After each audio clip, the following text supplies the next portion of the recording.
Because I mentor a lot of young children, and also because I started very small. Most people are not aware, but what became Elder Consulting today started with less than 1 cent. Wow. And I remember all I had on me was 17 naira 50 kobo. And I went to a bookshop and I bought cardboard and I did some cartoons. I sold that night, made 168 naira, took my tithe out of it, plowed back the money. But before the end of that year, people were ordering artworks from me for about 40,000 naira. 40,000 naira was the cost of a Mercedes. I'm talking 1980s. Wow. Okay? And my first major break was consulting for a cellular phone company that has 0 sales. And I produced a 3-page document for them. And they went from 0 to 100 million naira within 6 months. And then they offered me 1 million naira retainership. Again, remember, a Mercedes then was about 40,000 naira. Wow. And so here was a very young man who was wearing jeans and just had a laptop and would go to a corporation and just daze people, and, get results, Now, how did I get to that is the question, and that is a challenge that parents have.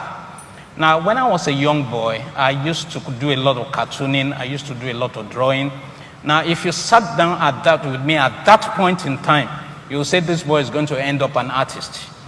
And that's the mistake we make. We make a mechanical progression of the giftings of God instead of a conceptual progression of the giftings of God. What is a conceptual progression? What was being displayed at that point in time was creativity. The application was drawing.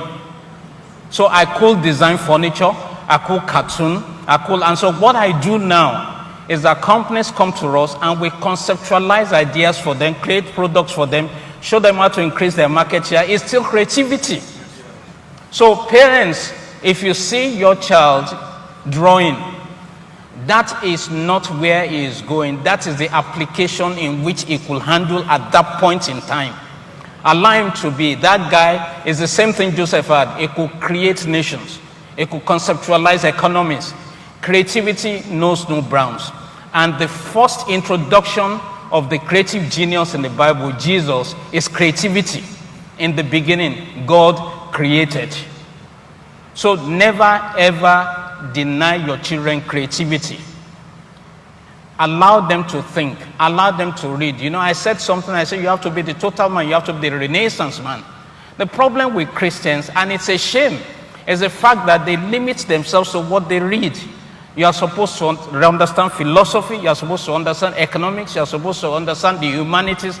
All those things. When I was in university, I read law. All those gifts. I was cartooning in school. I was doing art exhibit. But I remember anytime exams were approaching, I got bored easily, so I would go to the library and start studying biology and start studying science. You have to be like that. It's because you don't believe enough in yourself. To understand Genesis chapter 1 in the last 5 years, I've studied cosmology, I studied quantum physics for 2 years, just trying to understand Genesis chapter 1. You have to be like that. You have to pass that on to your children, to love knowledge for the sake of knowledge, to love the logos for the sake of the logos. One more point. When I was in university, I became a Christian, and I was quite disappointed at the standards of branding standards of Christians on campus concerning Jesus Christ. So I would take my money over the vacation, do beautiful banners for Jesus that look like the standard of Coca-Cola, put them all over the campus. Little did I ever know that when I was branding Jesus, I would become a brand consultant. I'm not saying it is a causative factor, but there's some associative factor with that. In other words, what you do, what you are going to become, you're already doing. It's just that you don't know how to configure it.